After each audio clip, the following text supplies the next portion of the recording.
Oh, dang, it's doing some stuff. There we go.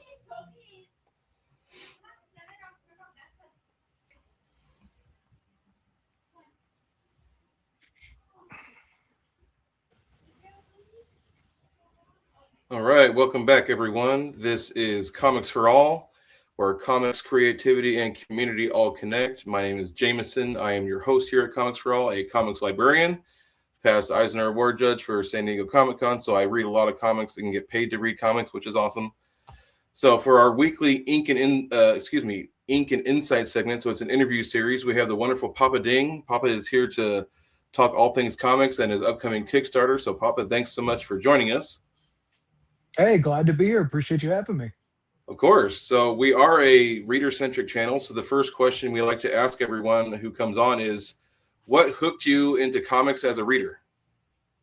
Oh man. Well, I've always enjoyed comics. When I was a kid, it was, of course, drawing X-Men comics, looking at the Hmm. pictures and drawing them. But like I've heard a few times, what's got me back into the hobby and got me wasting my money was Something's Killing the Children. I Oh was yeah, there, I was there for issue 1A, and it immediately got me hooked. And I was like, oh yeah, there's a whole other sector of other kind of comics besides superhero stuff that I could be that's reading. right. And it was a downward spiral from there. I've just been obsessed and all up in it since then. Have you read the spin-off series, The House of Slaughter? Oh yeah, absolutely, absolutely. It's, in my opinion, it's not quite as good, but I enjoy all the lore, learning tons about everything. And the House of Butcher, it's pretty Yep. crazy what they have going on over there. Have you read it? I have read all of the main issues, and I think I've read House of Slaughter through the first four trades. I think they're up to a fifth trade now, so I think I'm one behind. Impressive. You know, it's good. It kind of, it doesn't have the same feel as Something's Killing the Children, but I think that's a good thing because it's like it is expanding that whole universe. And then Yes, when the two intersect, it's just phenomenal, I feel like. and I saw that it's going to get adapted into, I don't know if it's animated or live action, but one of the two. It's supposed to be get both. Oh, okay, nice. Blumhouse picked it up and they said live action and an adult animated. Excellent. Yes, so we're very lucky. I've been talking about that for years happening, and everyone just thinks I'm a lunatic, but it is going to happen. It is going to happen. That's right. So another question I like to ask everyone is, when did you realize, either as a young person or as an adult, when did you realize, I actually want to create and be part of the comics community? Well, you know, I've always enjoyed creating as far as drawing. I didn't really think comic was what I was going to do. I've written a couple books and they were fun, but I didn't really connect to them like I thought I would after I produced them. And it Right. didn't really click to me. Why don't you just get into comic books? You enjoy the medium, and I'm already drawing every day. So it's this series that I've started. It's part of a two-part novel that I wrote like 5 years ago. Okay. So there's tons of stories that are sitting there waiting. So it's just a matter of how much time I put into the drawing to keep putting them out.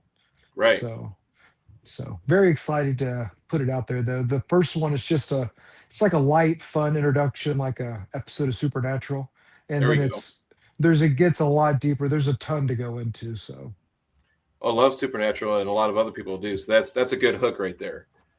right. So another kind of reader centric question as part of the intro to everything.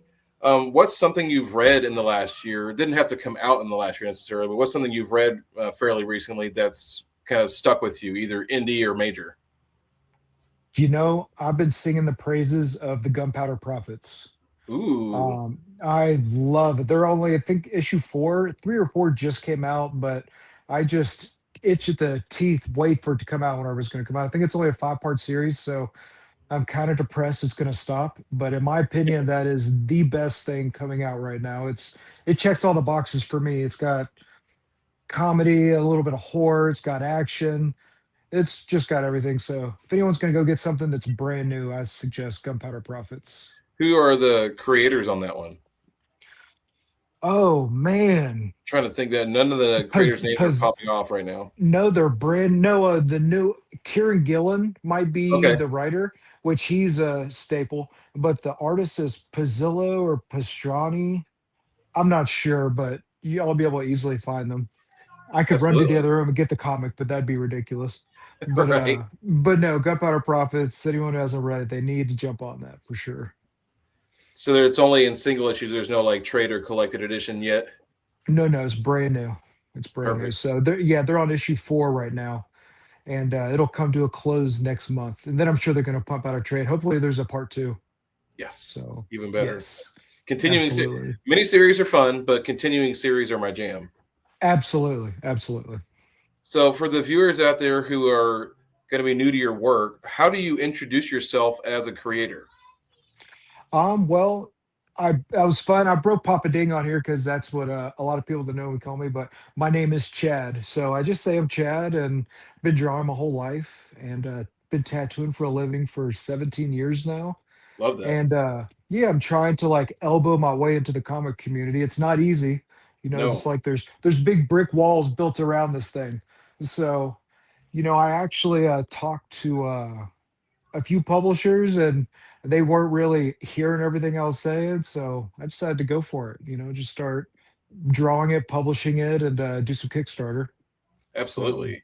I feel like it's absolutely. kind of like the golden age of that pathway right now. It's like for anyone who wants to get started and create something and actually put it out there, there's more opportunities to do that than ever before.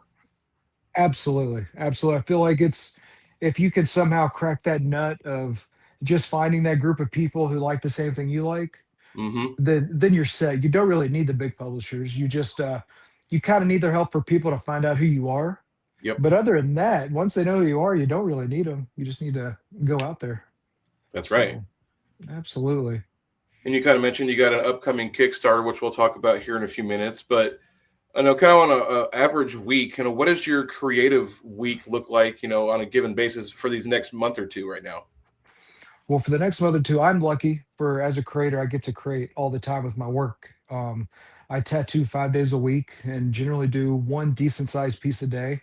Got it. And afterwards, I just finished this issue. I know a lot of people do the Kickstarters and they do them, but this book is 100% done, colored, all of it's finished. Even So better. yeah, I'm taking a little break. I haven't had one. I could show you a couple pictures of it.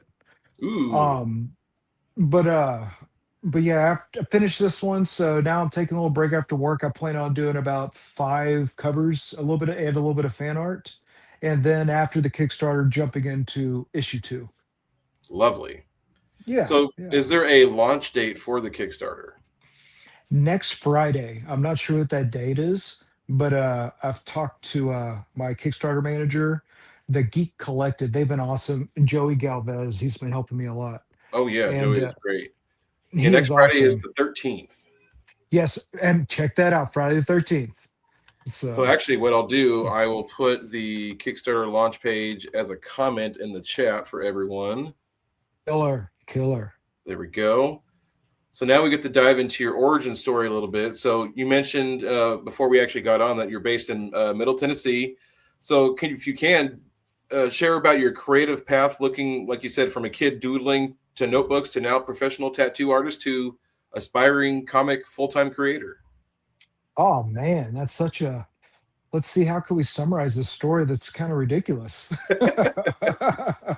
um Man, always drawing. Of course, when I was younger, not seriously, I think everybody doodles when they're a kid, Yeah, And then growing up through school, I chose to be in art class because it was the easiest way to get out of real work, right? So you could either be in a Spanish 2 or you could be in art class, and all you had to do is kind of try and you get an A in the class.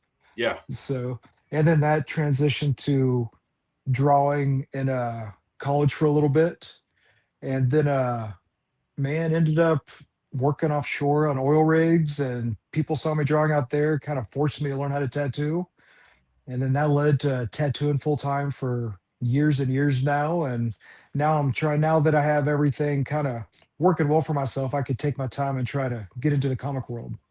love that. So And as you mentioned, being in tattooing full time, that's such an intense kind of. I feel like high, maybe not high stakes, but there's a lot of it. It takes a lot of mental stamina and a lot of mental acuity to do it. How has that discipline shaped your line work, composition, storytelling in comics? well, that's one of the reasons I wanted to do the comics, because it's almost like a breath of fresh air. It's just kind of fun and relaxing. Drawing Hmm. the panels in the pages. It's I guess I equate it for some people kind of like doing a puzzle or playing video games. I Right. like to script out the ideas and then kind of daydream about how I would visualize it in a drawing. And then after I do it, I read comics nonstop and you see some of these world-class people doing it. So it's just a fun process of constantly learning and then kind of relaxing and drawing your own panels. So, That's right.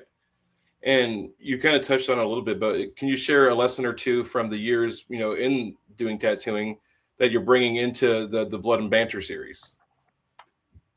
oh man, probably just the fun kind of fun, happy, I won't say crazy, but tattooing the whole vibe in tattoo shops is those it's almost kind of like a fun kind of horror movie type vibe. And Hmm. so it's almost just that whole aura I wanted to bring into Blood and Banter.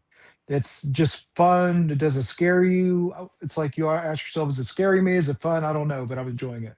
So it's kind Absolutely. of kind of the same thing. Tattooing, I feel like people come in kind of nervous and scared, but when they find a comfortable place, it's just fun. It's like going home. So kind of that same feeling. Love that. So I So feel like that's a good yeah. tone. So now we actually get to dive into Blood and Banter actually here. So let me pull up one of the covers that we have. Dun, dun, dun. Yes. So for those out there, can you give us a quick pitch of what is Blood and Banter and who is this book made for in terms of readers? If you like horror comedy, like we've been saying, then you will love something like this. If you like the show Supernatural or the show Dexter, Oh, yeah, this book can go both ways. I love Supernatural. I really love vampires, so I thought it'd be really cool to have a vampire, but you get the inner monologue as if he's a Dexter character. mm-hmm. So he's a bad guy, but you are rooting for him, kind of like a Dexter, but it has the same comedy and horror feel as an episode of Supernatural every time. Got it. So it takes place in New Orleans, and you're following Jerry, which is the main character. That's the guy you see up here right in the middle. He's the original vampire. So he's not just a vampire, he is the original. Everyone thinks it's Dracula, but that's his arch nemesis. He hates Dracula with a passion.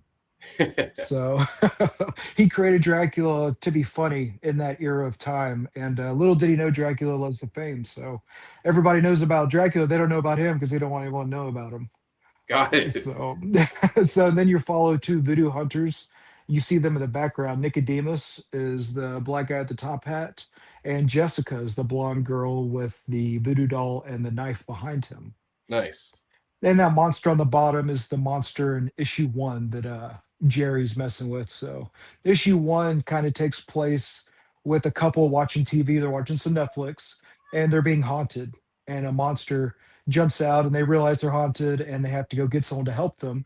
And they find a sticker they got at Comic Con and it's from Jerry. Jerry disguises himself as a paranormal investigator to go to houses to find monsters and to find humans in secret. So, Love that. And also, we got a couple of comments that, by the way, Charlie is letting you know that they're rooting you on in the comments. I oh, she's too nice. See, I got my kids in the comments. love that.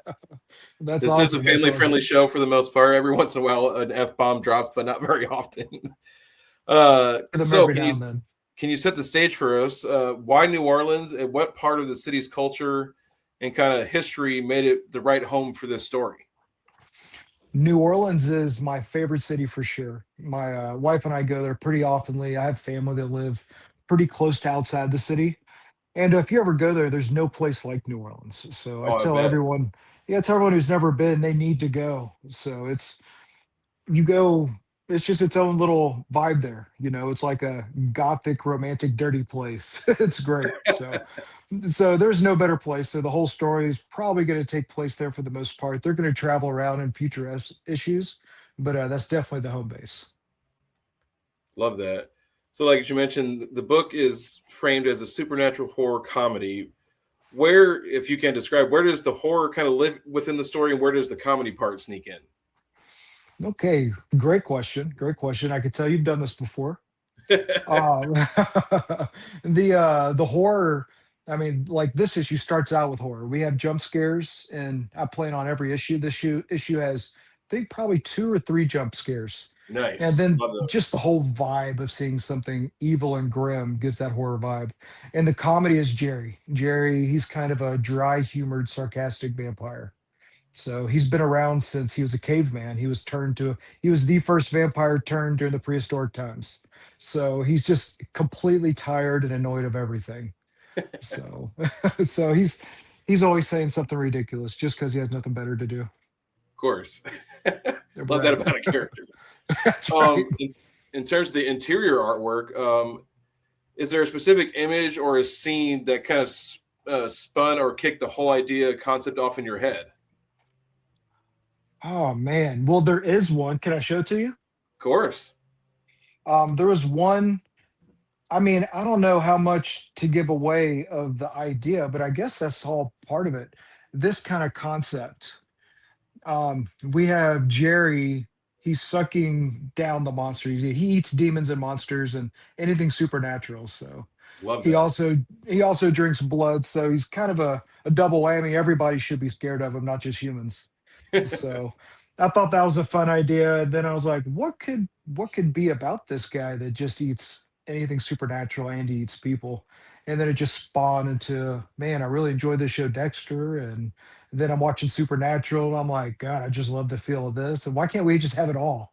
So that's what Yeah. I'm trying to get there.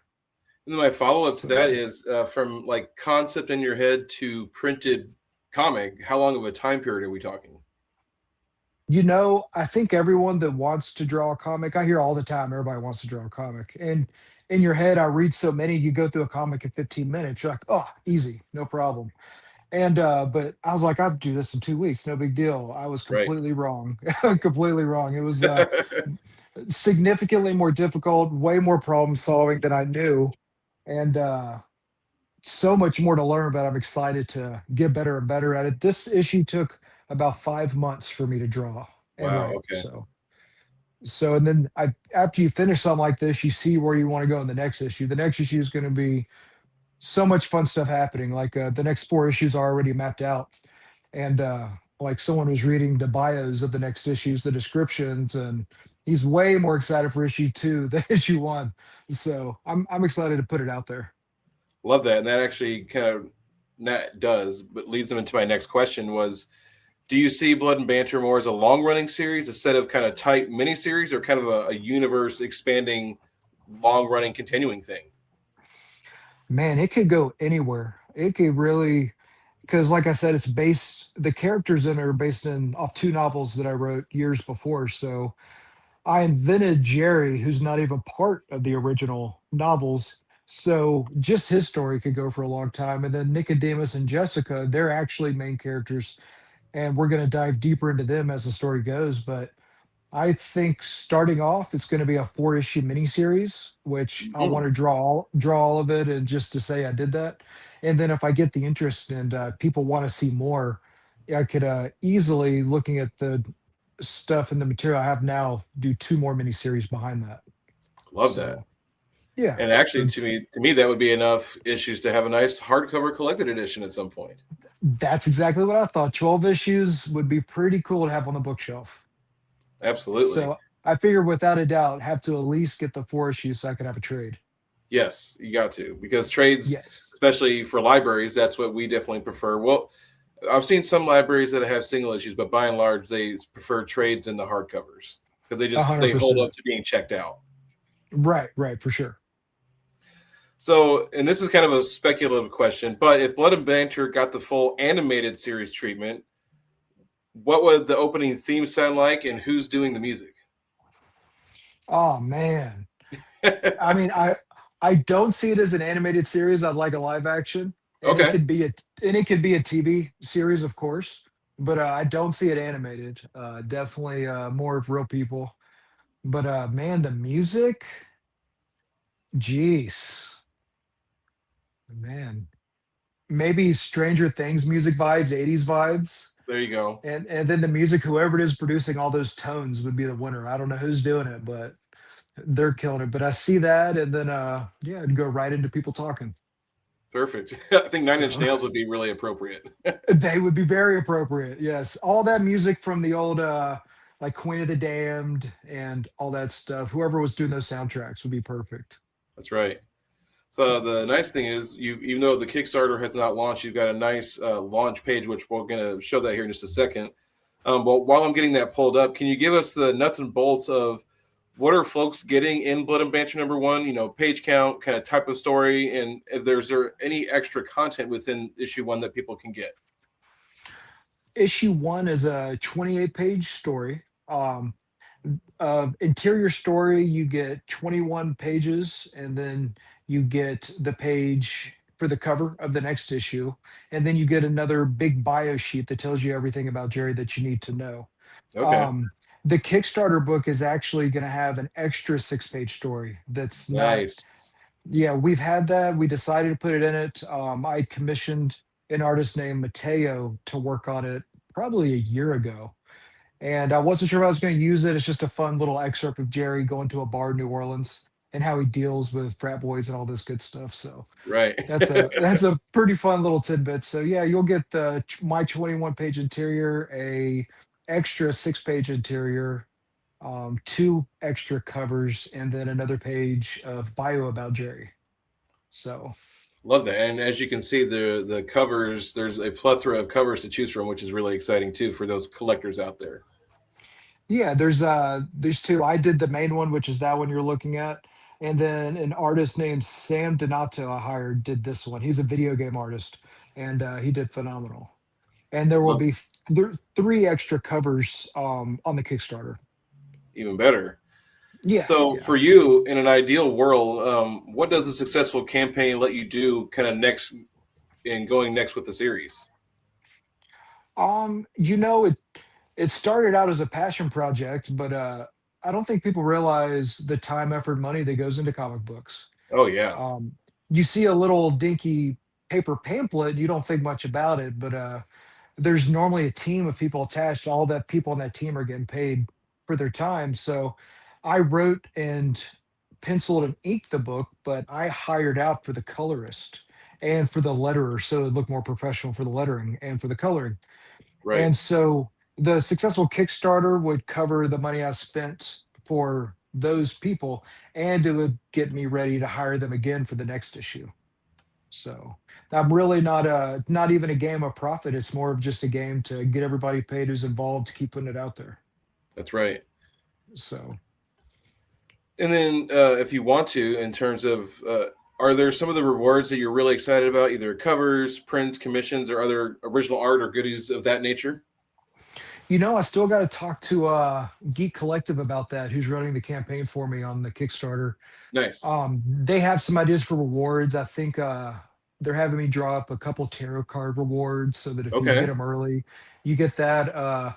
There's gonna be some original drawings from the pages that will be available, and we might do the whole get yourself drawn into the next issue. Yes, I love You when might have, creators do that. yeah, we might have Jerry bite somebody if they pay to be in the next issue. So there's all kind of cool stuff, and I think it'll be really cool to get in on the ground floor of this. So. That's right. So for people out there watching and who may watch it at a later time too, if they haven't backed a comic Kickstarter before, what advice or what would you say to pull them in? So why supporting a project like this matters so much?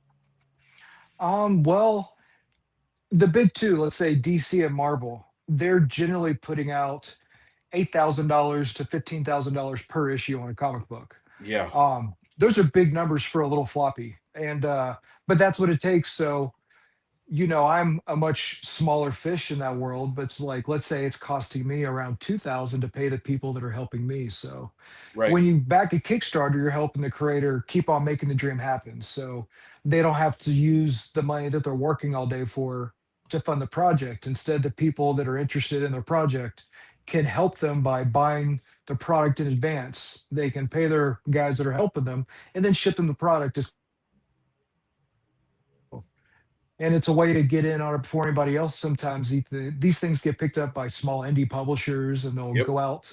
And B, you might get picked up by Boom, or who knows, somebody, and then you could say, "Oh, I was around for the Kickstarter before anybody even knew about them, and my copy's worth $50 when all y'all got none of y'all can even get it now." So that's right. So of course that's like the moonshot. We call that the strike of lightning. So Exactly. And right. then you, as you mentioned before, you're a full time tattooing. So you're juggling tattooing, comics creation, and now crowdfunding on top of that.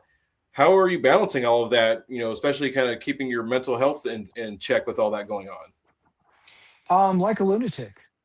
Pretty much. I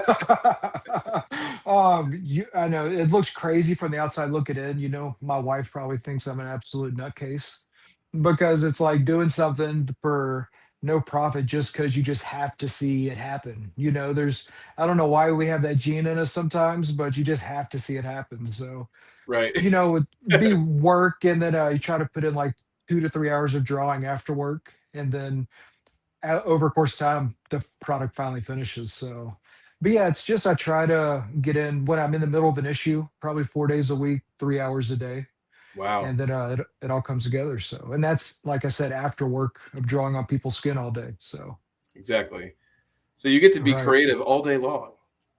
all day long, and that's why my kids ask me, "Why do you even care, Dad? You do art at work?" And I said, "Yeah, I do, but this is a different kind of art. They may want me to put their daughter's name on them, so I want Hmm. to draw a vampire biting people. So That's right. it's a different kind of creative process." And as a kind of a follow up, as a to kind of encapsulate the conversation about blood and banter, are there any other stories in this world you're already thinking about, or even completely separate projects that you're ready to get chomping at the bit at?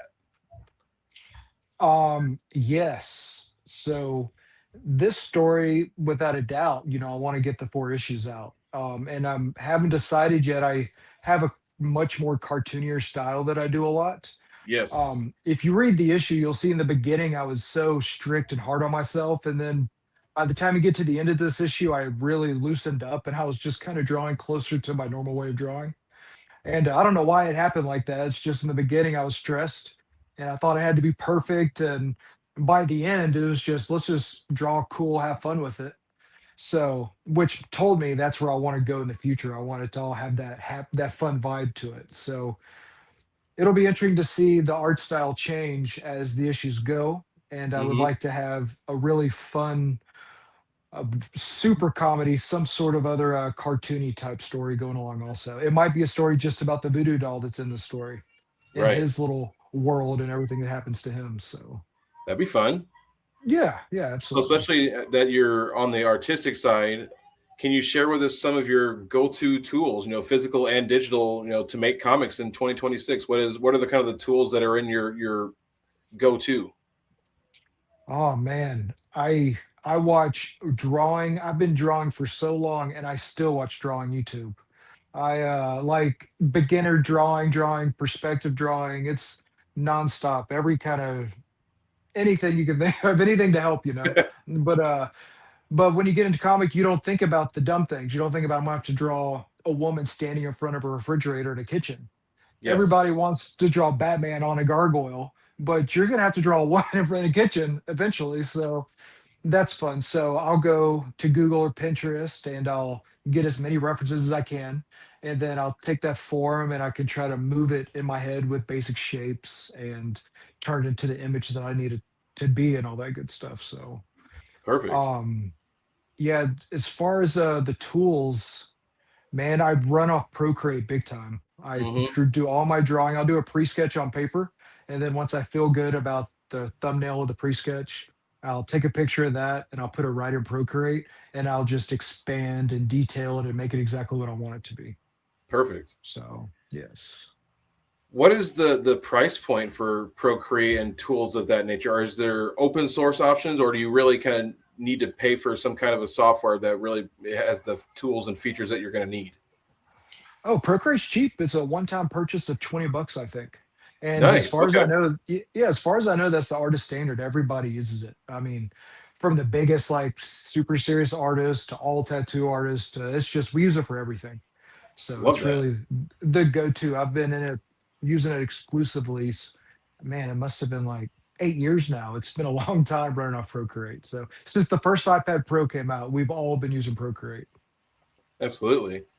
And this is kind of a Yes. question kind of projecting into the future, but In an ideal scenario, what would physical distribution look like for you in a title like Blood and Banter? Physical distribution. What do you mean by that?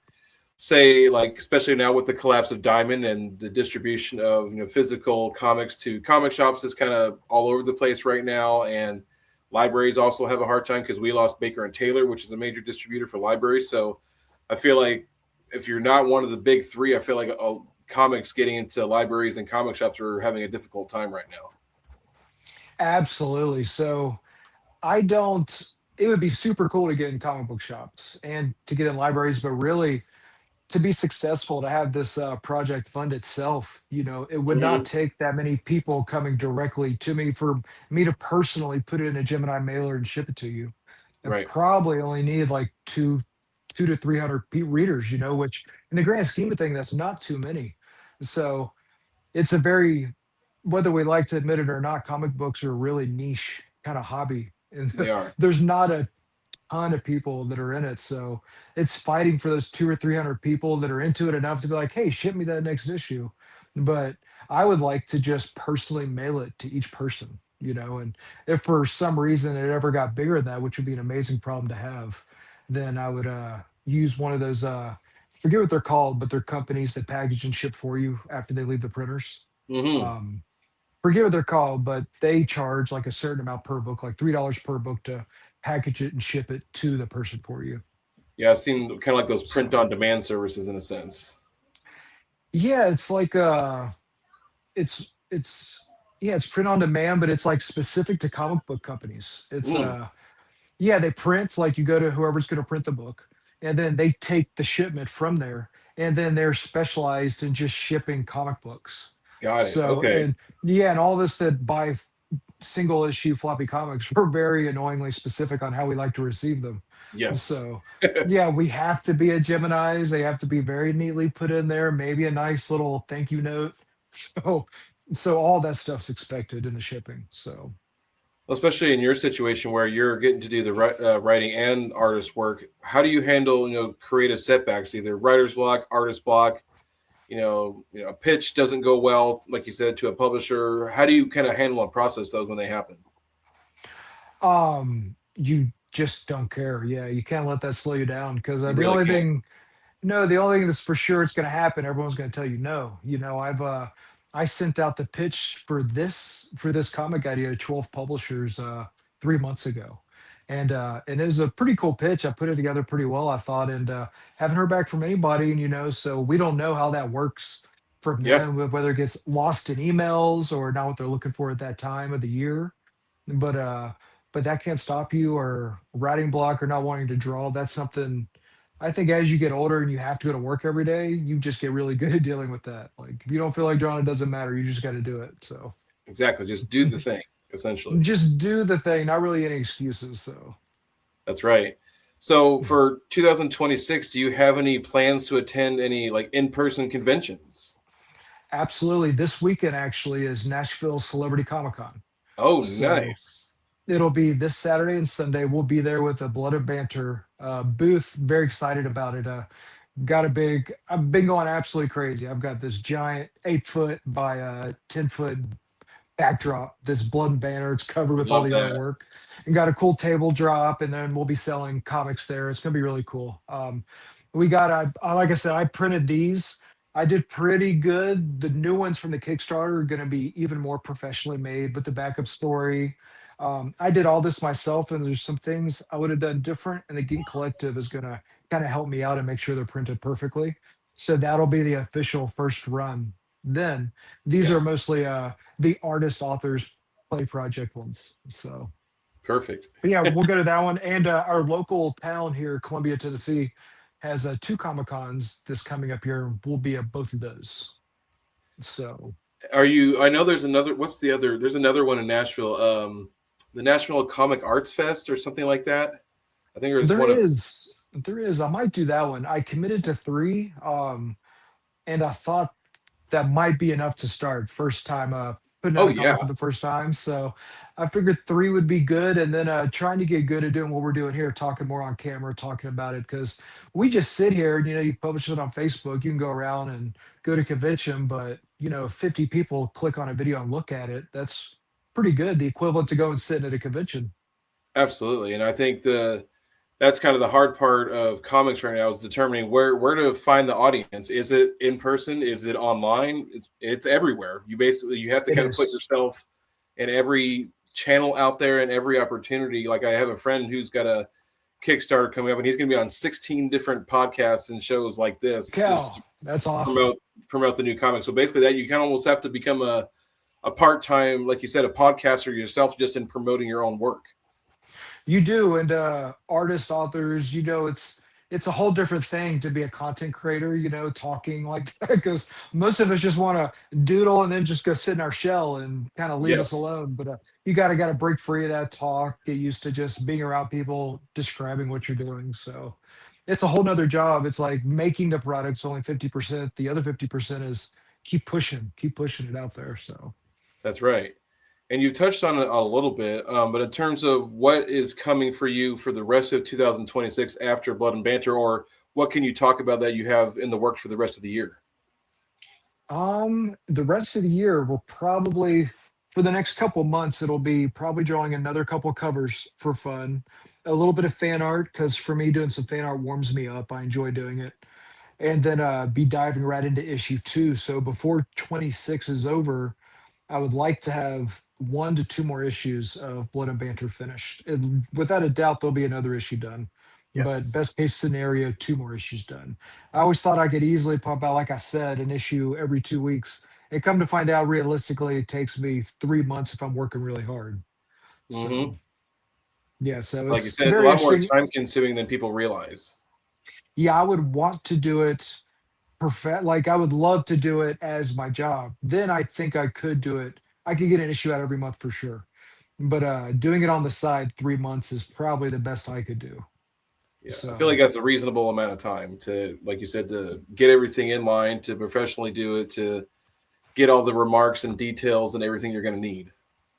right, because even after it's written and then it's drawn and then it's me working with the colorist or the letterer back and forth. So that's another job, just conversing, because you're almost like a project manager at that Yep. point. Another thing I didn't know anything about. So, and then trying to learn how to get a book printed, dealing with the printing company, and Yes.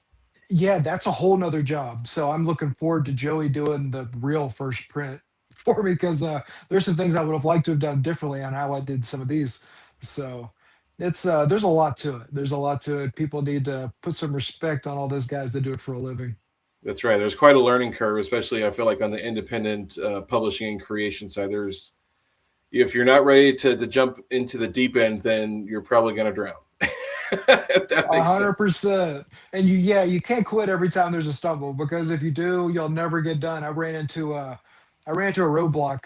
I feel like every 3 days there was a major issue where I could have easily been like, you know what, screw this. I don't need this in my life. So you just got to be willing to figure it out and just keep going. And once you figure it out, you know how to do it. So that's the plus. Absolutely. I have much less things to block me on the next issue. So. Yes. So, Chad, where can people find you online?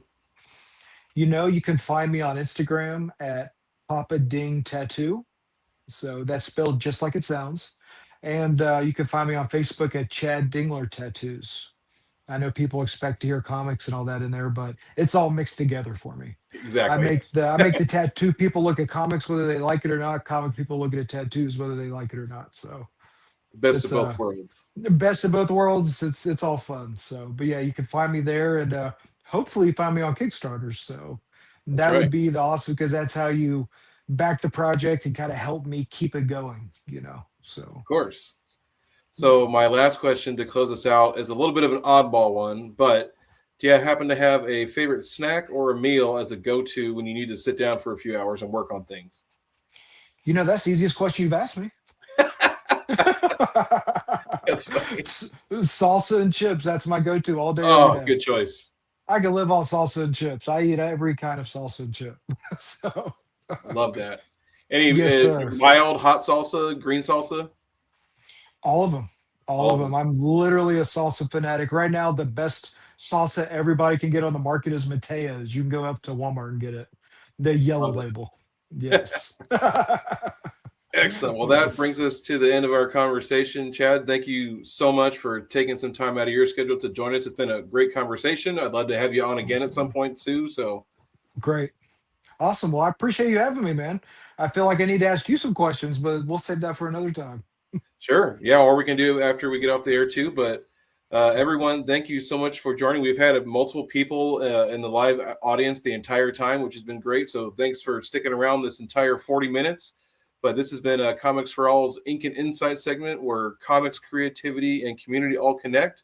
Thank you for joining us, and we'll see you next time.